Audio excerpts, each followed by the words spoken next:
जब तक इंसान की शादी नहीं होती तब तक सारे रिश्तेदार पीछे पड़े रहते हैं कि शादी कर ले, कब करेगा, उम्र निकल जाएगी, बैठा रह जाएगा, बुढ़ा हो जाएगा, शादी नहीं होगी कभी। और जैसे इंसान शादी कर लेता है तो इंटरनेट पीछे पड़ जाता है कि ये किससे शादी कर ली, छी छी छी छी, यू डिजर्व बेटर। अरे यार, इससे अच्छा तो सिंगल रह लेते सल्लू भॉय की तरह। मैं आ जाऊं क्या? मतलब दोस्तों, शादी में इतना ज्यादा इंटरेस्ट है दुनिया का कि अगर कार्ड मिले तो पनीर खा ले और ना मिले तो फुटेज। और अभी अंबानी जी के घर पे शादी हुई थी, पूरी दुनिया का ध्यान वहीं पे था। यार इतना वैरायटी का खाना बनवाया है, अरे फॉरेन से बुलाए हैं सेलिब्रिटीज गाना गाने के लिए। अरे एक सेलिब्रिटी तो चड्डी में ही दौड़ा आया भाई। किस कलर की चड्डी पहने हो? अब सबने सोचा इतनी अमीर शादी थी, इतनी महंगी शादी, फुटेज तो मिलनी थी, सबका ध्यान जाएगा। और फिर वही शादी आई राजा व्लॉग्स की, सबसे सस्ती शादी पर सबसे ज्यादा व्यूज राजा व्लॉग्स ने बटोरे। अंबानी की शादी पे व्यूज के लिए तो पीआर करवानी पड़ी, पैसे खर्चे हुए, राजा व्लॉग ने खुद की पीआर खुद ही करी। और इसकी शादी पूरे इंस्टाग्राम ने अटेंड करी, चाहे आपकी मर्जी हो या नहीं। और नॉर्मली शादी में आपको जाना पड़ता है, पर इसकी शादी आपके घर आ गई थी। इंस्टाग्राम स्क्रॉल करो, आप शादी में पहुंच जाते थे और राजा व्लॉग्स वहां लगा होता था। हाजी बरमाला हो गई, अरे सिंदूर लगा रहे हैं, अरे बारात अभी अभी आई है, अरे हल्दी हो गई। मतलब राजा व्लॉग से सीखे कि 336 गानों पे रील अपनी शादी में बैठे बैठे कैसे बनाई जाती है। शादी कम हो रही थी, रील ज्यादा बन रही थी। और पूरी की पूरी शादी में अपनी बीवी के बैंगल से ज्यादा रील्स के एंगल पर ध्यान था भाई का। ऑलरेडी सिंदूर लगा हुआ है, जंगली बंदर के झूठे अंगूर। ना जाने कितने रीटेक लिए होंगे। जो लोग उसकी शादी में आए होंगे उनको जबरदस्ती कॉलैब करवा दी अपनी रील में, फीचर होगा बेचारे जबरदस्ती। मैं तो ये सोच रहा हूँ इन लोगों को उसने एग्री कैसे किया होगा कि भाई अपन साथ में रील बनाते हैं, ठीक है? नहीं, इज्जत से तो नहीं किया होगा। देखो सारे के सारे खड़े हो जाओ, चुपचाप पीछे खड़े रहना। और अब हम लगा रहे हैं सिंदूर। बेटे अभी तो सिंदूर लगाए, तब दोबारा लगाएंगे, रीटेक होगा, अच्छे से सीन शूट नहीं हो पाए, 10 बार लगाएंगे। हमारी शादी, चुपचाप खड़े रहो, पनीर नहीं खाना। अच्छा तुम तो लड़की के पापा, खा लेना। फिर काफी सारे लोगों ने राजा व्लॉग्स को ट्रोल भी किया, रोस्ट भी किया, जिसमें से एक था ट्रिगर्ड इंसान। अब आते मेन टॉपिक पे। रील बनाने का टाइम नहीं मिल रहा है, तब अगर इसके इंस्टाग्राम अकाउंट पे जाके देखेगी तो तुझे पता चलेगा कि इसका Instagram account is not his Instagram account. इसका इंस्टाग्राम अकाउंट इसकी शादी की एल्बम है। भाई ने लिटरली सुबह उठने से, पॉटी जाने से लेके, शादी के फेरे से लेके, सिंदूर लगाने से लेके, घर पे बीवी को लेके जाने से लेके, हनीमून मनाने तक की भी रील डाल दिया। तो अर्ज किया है खाने में नमक डालोगे तो भरपूर स्वाद आएगा, खाने में नमक डालोगे तो भरपूर स्वाद आएगा। जो किया है वो यही भुगतना है, इंसान बच के कहाँ जाएगा? अब बहुत सारे लोग बोलेंगे, लोग फिर से आ गया व्यूज के लिए ट्रिगर्ड इंसान को डिफेंड करने। दोस्तों मेरी सच में बिल्कुल मंशा नहीं थी, मेरी बिल्कुल इंटरेस्ट नहीं था इस टॉपिक पे वीडियो बनाने का। वरना टॉपिक आउट ऑफ ट्रेंड हो चुका है। जब ट्रेंड में था मैं तब बनाता, व्यूज चाहिए होते तो। पर अभी जितना ये इंटरनेट पे मैं नेगेटिविटी देख रहा हूँ इन सब चीजों के अराउंड, मेरे से तो रहा ही नहीं गया, मेरा मन मचल गया, मैं ये तो बनाना पड़ेगा। मतलब तुम सोचो कि इंटरनेट पे ट्रिगर्ड इंसान को राजा व्लॉग से कंपेयर किया जा रहा है, क्योंकि एंगेजमेंट के 2-3 व्लॉग बन गए उधर से। तुम राजा व्लॉग से कंपेयर कर रहे हो? राजा व्लॉग शादी के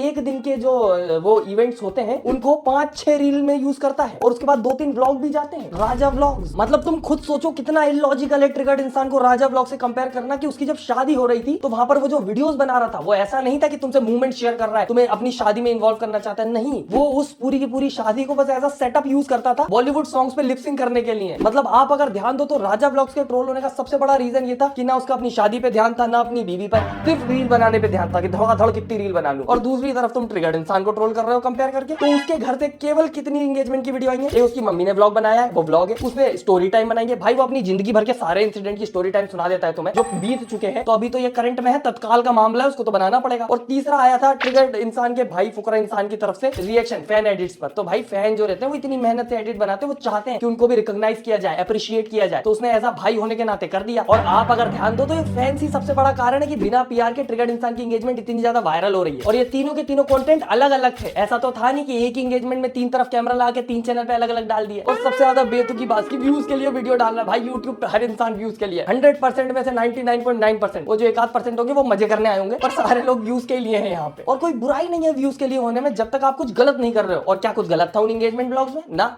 नक्को बिल्कुल नहीं। और सबसे बड़ा नुकसान होता है दोस्तों यहीं पर रोस्टर होने का, कि आप अगर 5% गलती भी करते हो तो उसको 500% करके बताया जाता है, क्योंकि लोगों को उंगली उठाने का मौका मिल जाता है कि सबको रोस्ट करता था, अब बता तुझसे ऐसी गलती कैसे हो गई। क्या मतलब रोस्टर भी इंसान होते हैं। पर जो भी हो दोस्तों, जितने पार्ट्स कट के ट्रिगर्ड इंसान की मम्मी के ब्लॉग से चल रहे हैं, जिसमें रुचि का चाइल्डिश बिहेवियर कर रही है, उसको कोई डिफेंड नहीं कर सकता। ये देखिए कैसे छोटे बच्चों की तरह कर रहे हैं, एक बार जिंदगी सवार दो।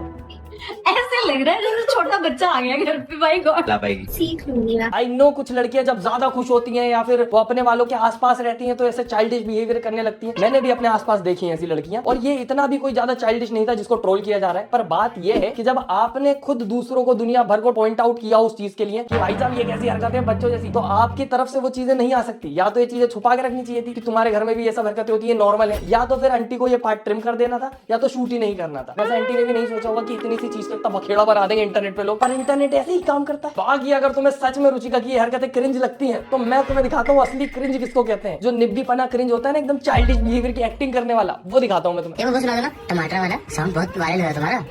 टमाटर बड़े मजेदार, टमाटर बड़े मजेदार।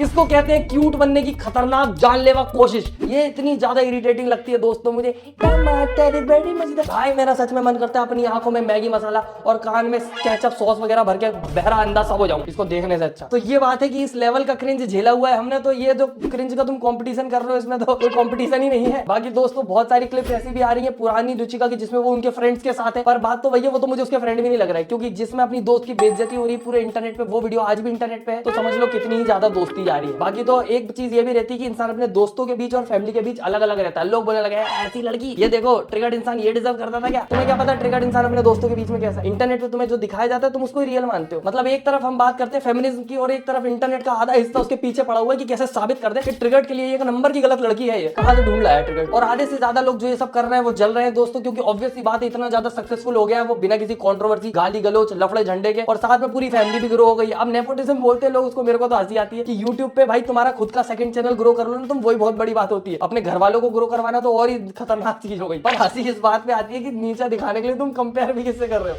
किससे? अगर ये गाना सुनते हुए आपके जहन में किसी का चेहरा ना आए तो नाम बदल दीजिएगा मेरा। सुनिए,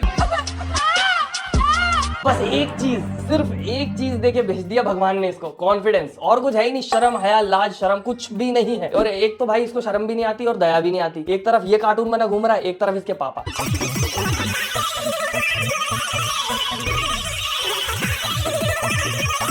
बताओ, उसके पापा उसकी मम्मी का मंगलसूत्र और कपड़े पहन के मुर्गे जैसे उचक रहे हैं, पर लड़के को ना शर्म आ रही है ना दया। भाई इतने में तो दया आई जानी चाहिए कि जो भी लफड़ा झंडा हो सब छोड़ो और जाके माफी मांग लो, सॉर्ट कर लो, कॉम्प्रोमाइज कर लो। ऐसे कैसे देख सकते हो तुम अपने माँ बाप को? पर वही बात है दोस्तों, इन्फ्लुएंसर इंटरनेट पे जितना हम्बल बनता है रियल लाइफ में उतना होता तो उसके घर में इतने झगड़े ना चल रहे होते। रियल लाइफ में माँ बाप से सॉरी बोलने में शर्म आ रही है, इंटरनेट पे 25,000 बार सॉरी बोल देगा वो। ईगो भी तो इतना बड़ा है ना राजा ब्लॉग्स का। सोचो एक तरफ की कीचड़ में लोट भी मार देगा फेमस होने के लिए, और मम्मी पापा से माफी मांगने में शर्म आ रही है उसको। और शर्म तो उन लोगों को आनी चाहिए जो सुहागरात ब्लॉग बना रहे हैं, आज भी बन रहे हैं दोस्तों। तो कैसी रही हमारी सुहागरात? अभी वही कहा है इसमें आ रही है भाई, गुलाब की बहुत प्यारी स्मेल आ रही है यहाँ पे। और उससे ज्यादा प्यारी स्मेल हमारी जो है हमारी वाइफ प्यारी जानवी की आ रही है। क्यों जानवी जी?